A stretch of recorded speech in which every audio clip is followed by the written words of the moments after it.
Happy Sunday, everybody. Riley be with you. Hope everybody's doing fantastic out there. Thanks for checking out the channel. Tobin here with you. And if you guys could subscribe here, subscribe to the Tobin and Leroy show, weekdays, 10 a.m. to 2 p.m. We like to get silly, everybody. You know, we like to have some fun. It's sports. Let's not get too crazy about it. The summer, of course, has been consumed heat-wise by Damian Lillard watch. I got to be honest with you. And I know how this is going to go over with my co-host. He's gonna accuse me of flip-floppery, which, whatever. He does that anyway. He does that all the time with me.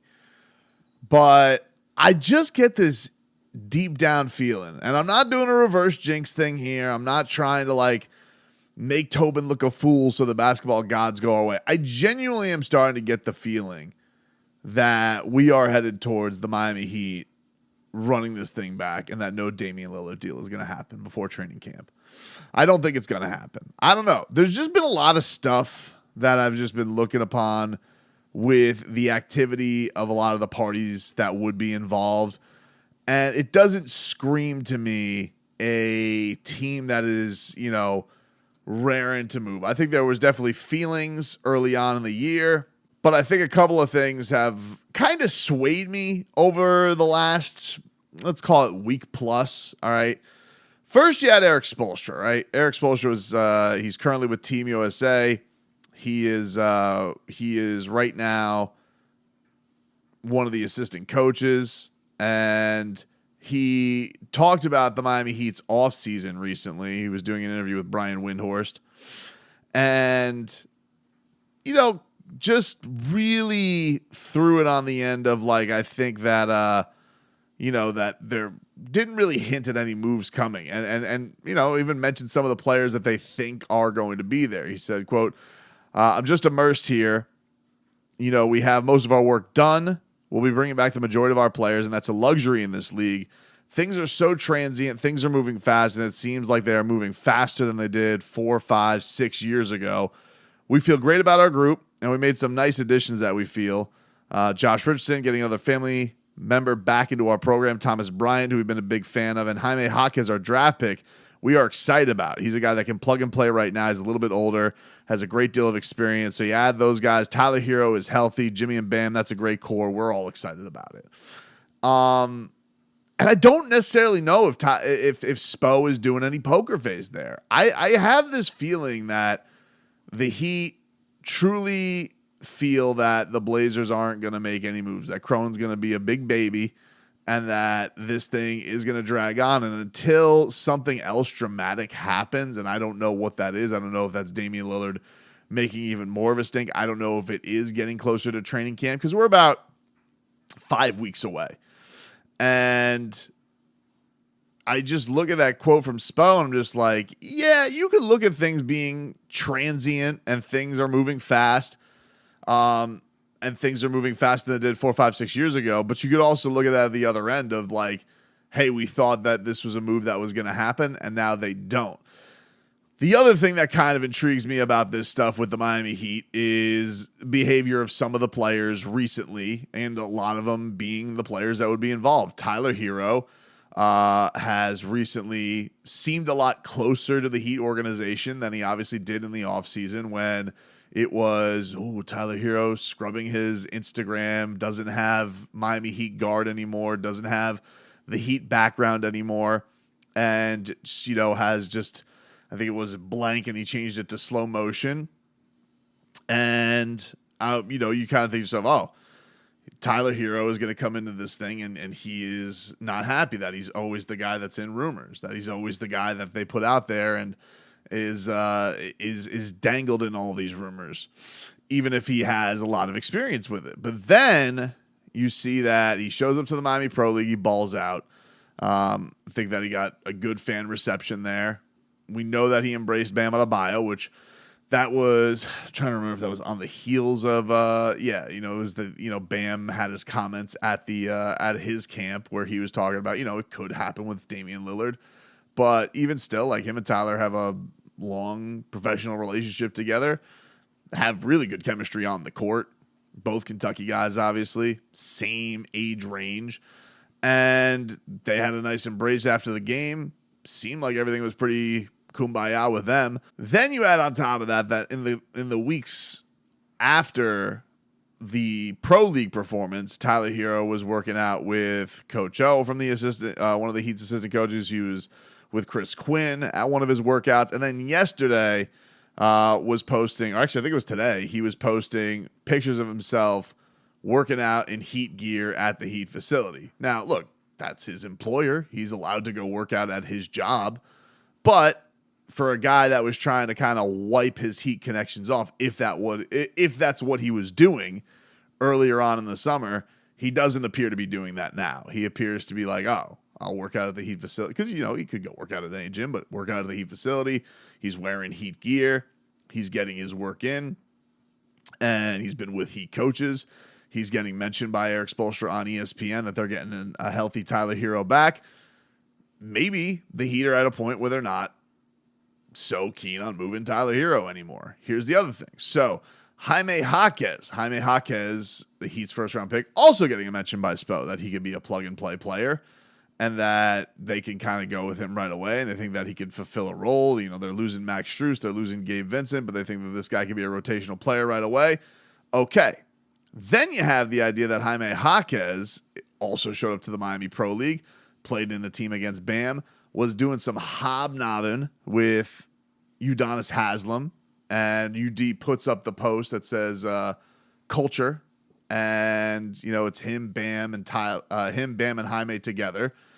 Then you had what I saw yesterday, which I found intriguing, and that is that he was golfing with Alonzo Mourning. And Alonzo Mourning is not just a Heat legend, but he's part of the Heat brass. He's part of the Heat front office. And Zoe yesterday put on his Instagram. Let me see if I get the caption here. I forgot what Alonzo Mourning posted Jaime Jaquez and just finished a round of golf with our first round pick, Jaime Jaquez Jr. and Sr. and my boy Mello. It was another great day in Miami. So he was working out he was not only working out with Jaime, he was not only golfing with Jaime Jaquez, but also Jaime Jaquez's father, with a guy who sits next to Pat Riley every single game. Zoe is part of the player development program. So pretty crazy. And then the guy that he was golfing with also he goes, always an honor. You have a special young man to lead. He will do you proud. Great chip in on the 14th hole. So good to know. Seems like Zoe was getting it going. Zoe, golfing. Seems like it'd be a great time.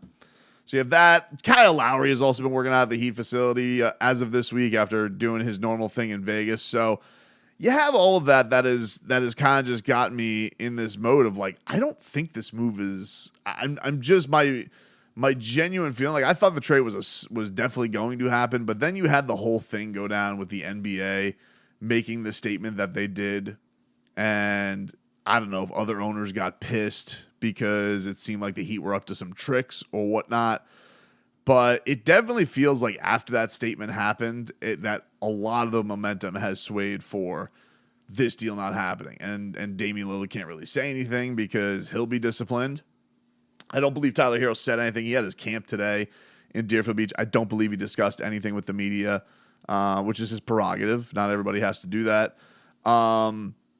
And then there's the other element of this that I'm intrigued by. I don't think that things are going to be awkward because I do think that the Heat do have a good, solid, just foundation of being able to block out bull bleep and just squash it. They have that ability to just, act like nothing's bothering them and nothing really gets out. It's very rare for a guy's disgruntled feelings to get out publicly. It's not that it never happens, but it's rare. It's rare for the Miami Heat that does happen.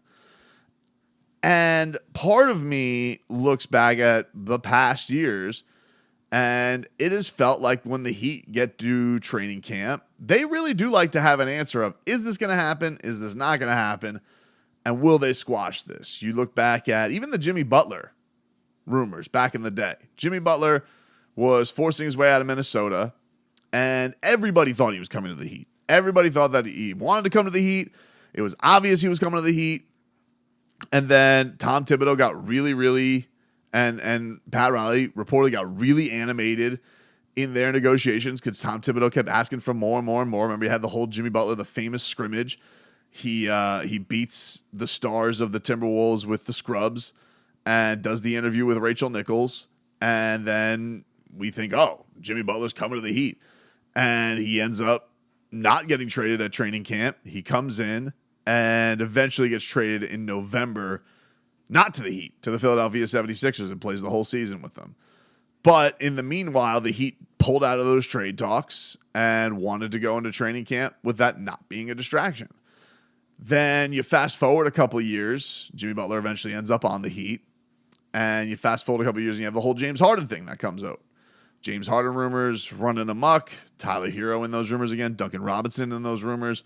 Rumors. And then eventually, and this is Duncan Robinson coming off an all-world season. This is Tyler Herro coming off of bubble finals. These are two hot commodities, but doesn't seem like you can get what James Harden was looking for, or it wasn't what the Rockets were looking for at the time. He'd eventually put out, we are no longer pursuing James Harden. Put it out publicly. They're not pursuing James Harden right before training camp. They didn't want it to be a thing. Last year with the Kevin Durant thing. The Kevin Durant thing was interesting because I don't know if the Heat would have publicly done that. That was kind of done for them. They pulled themselves, the Kevin Durant and the Nets, said we're going to harmoniously go into camp and give this thing a whirl after he publicly wanted Steve Nash and Sean Marks to be fired. They ended up just kind of squashing it for the time being until he eventually got traded in the middle of the season to the Suns. So, but going into training camp, not a thing. We're just moving forward with it. And the Heat's response to that was giving Tyler Herro an extension. So they kind of did right by Tyler after definitely dangling him or trying to get Kevin Durant. They gave Tyler Herro the extension. This year, they don't really have a move to smooth things over with Tyler Herro, like giving you $120 million guaranteed. They're just going to have to say, hey, man, we tried to get Damian Lillard. What of it? And I don't, he just may play it's a business. He's been more used to trade rumors than anybody. That is, I imagine the route he's going to go. But I don't know. I don't know for sure. But I definitely feel like when you have the public comments from Eric Spoelstra, not that he could comment on Damian Lillard, but really like going up and down the roster, the only guys he didn't really mention as far as the team was concerned was Jovic and Lowry, which I don't think is just indicative of, oh, well, that means they're on the table. I think he's just he's just riffing on a show. And also Jovic has looked really good. I think Jovic looks like a guy who's ready to contribute this year. And if they don't have Gabe Vincent, hell, you got Kyle Lowry. You have your starting point guard. You have your QB to kind of come in there and do things for you this year. So you have that element to things as well. But it does just, I don't know, man. I just get the sense from everybody doing the thing. You got Jaime and his pops golfing with Zoe. You got Tyler back in Heat gear. You got Spo's comments. You got, the time getting there to the point where Damian Lillard, the only thing that's I guess positive in that direction is everybody is claiming Damian Lillard has unfollowed the Trailblazers on Instagram, which is certainly an indication of making a stink. It's making a stink 101. But we know, but the thing I would say to that for the Heat fan is like, we know publicly that Damian Lillard wants off the Trailblazers. We know that he doesn't want to be with the Trailblazers. And we know he wants to come to the Miami Heat. So I don't really know what element that adds to the story. You know what I mean? Normally, I'm a guy who's just like boots on the gram. That means something. Let's take this bone and run with it. And there are other things that I think are more meaningful that are on social media activity than Damian Lillard unfollowing the Trailblazers. Well, duh. Like, we know he's not happy with them right now. He wants to be on the Miami Heat. But the question is their front office willing to actually negotiate? And if their stubbornness continues, does the Miami Heat continue to go in a direction where you have, let's just say, for the sake of it, Tyler, Kyle Lowry, Jaime Jaquez, Nikola Jovic, Caleb Martin, all just kind of Duncan Robinson. So that's 6 guys. Just let's say those 6 guys, right? That you just don't know. They don't know. They don't know what their futures are going into camp. That's not how the Heat like to do business. It's not. They don't like having that stuff out there. Could they handle it? Sure. I think Eric Spoelstra could handle it. Eric Spoelstra will always say, I don't listen to the noise. I don't listen to the narrative. I'm not worried about Spo. I'm not worried about Kyle Lowry. Kyle Lowry's probably this was the third year, $30 million that he wanted. He probably knew I wasn't going to be on the Heat by the third year. He probably knew that when he signed it. He doesn't care. He's getting his $30 million guaranteed. I don't think he's going to be kerfuffled, ruffled by it. Jaime Jaquez is a rookie. Jovic is basically a rookie. And the big guys you probably have to worry about are Tyler and Duncan, who kind of brings it back to 2 years ago when they were in the whole James Harden thing. So, but the Heat did put cold water on that by the time it got to camp. And we're getting to almost September here. And I do wonder, are the Heat going to pull that move where they're like, hey, we either need to know in 2 weeks, do we have Damian Lillard or do we publicly shut this thing down and they have to figure it out? And then, the Heat could also be waiting out. They could be doing a bit of a waiting game if they are still interested in Dame, which I do think they are still interested in Dame, but I think they're also just probably tired of the non-responses from Portland. They probably have to wait for Damian Lillard to actually be allowed to be in front of a microphone and say what he feels. And right now, all he's doing is retweeting how awesome Don Dalla is, to which, I mean, I do like that new song, Mike Breen, but I would really like it if that single was called Eric Reed. I'm just saying, just food for thought there, Dame. You put that out there. But no, man, I really have felt like I would say over these last couple of weeks, I've just been like, man, it really kind of feels like the Heat are gearing up and the guys involved in these trade talks are gearing up towards coming back to Miami, playing in Miami, or starting their careers in Miami. That's been more of the feeling I've gotten than, a Damian Lillard trade feels imminent.